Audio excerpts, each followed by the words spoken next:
Albi Modise from the department's area, from the department's spokesperson, excuse me, Albi Modise, thank you very much for joining us. Tell us about these numbers that you are finding.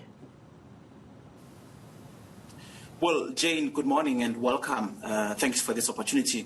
Of course, the nationwide lockdown that we experienced last year owing to the COVID-19 pandemic has also contributed significantly in terms of curtailing movements between different provinces and consequently impacted on the rhino number. So we saw a decline in terms of rhino poaching activities in 2020 with 33% recorded as a decline during that particular year. If you look at the figures from 2020, compare them with the figures from 2019, you will realize that we had lost about 394 or so rhinos in 2020, whereas in 2019 we were still at 594. So that particular lockdown, that together with, amongst others, the fact that even though we were on lockdown level 5, where movements between provinces was curtailed, where, in the main, most activities were ground to a halt, our rangers continue to occupy their posts, but also we continue to make sure that as part of the integrated strategic approach on rhinoceros, we, working closely with the different law enforcement agencies, we continue to fight the scourge of poaching. And that particular success in terms of the decline is attributed, amongst others, to those particular elements. But a whole plethora of interventions, the prioritization of rhino as a crime, which means that the resources are being poured into making sure we deal with the poachers even before they even pounce, but also the ensuring that the security at the different provincial reserves, working closely as well with the private rhino owners, that we nip this problem in the bud. I mean, are these numbers down because there are fewer rhinos left to poach?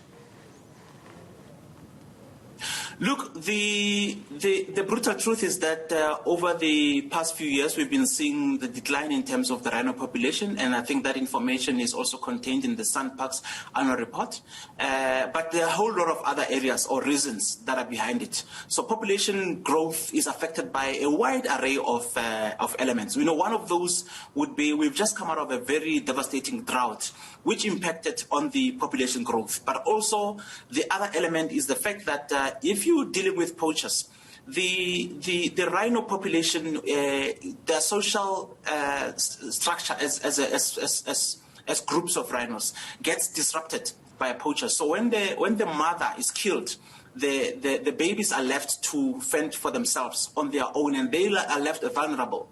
So effectively increasing the potential for those rhinos to be killed. So our work as South African government is to say, with this particular challenge that we have, unfolding before our eyes, how do we ensure that we roll out efforts to deal with this particular challenge? One of the areas that we've worked on, led by Minister Barbara Creecy, is to identify, which is something we did in 2020, integrated wildlife zones, which effectively it's not going to look at areas in terms of geographical boundaries and say Mpumalanga eNCA, is to say where are the hotspots and how do we pour resources into ensuring that we reduce the amount of poaching in those hotspots. But also it's fair to say, Jane, that rhino poaching in South Africa is as a result of global demand for the rhino horn. And therefore it's important to deal with the challenges at home, but also to address it internationally. And we remain committed to global efforts to deal with illicit wildlife trade. And rhino in South Africa is part of that illicit wildlife trade that's happening globally. Other countries are seeing elephants being poached. We at home, in South Africa, as the home of the biggest rhino population, are dealing with rhino. So we're working closely with our partner countries as part of the Convention on International Trade on Endangered Species, or CITES. We have agreements with countries like China. We have agreements with Vietnam, and on an ongoing basis, as and when there are species that need to be sent back in South Africa for testing, to ensure that we are able to link those particular products or horns to any illegal activities in South Africa. Yeah, we do exactly I'm going to have to leave it there because we've got a lot more to talk about. I want to push this further. I mean, I know that also gestures were made or moves made to take away the status of the rhino poaching. I'd like to bring in the World Wildlife Fund now. They welcome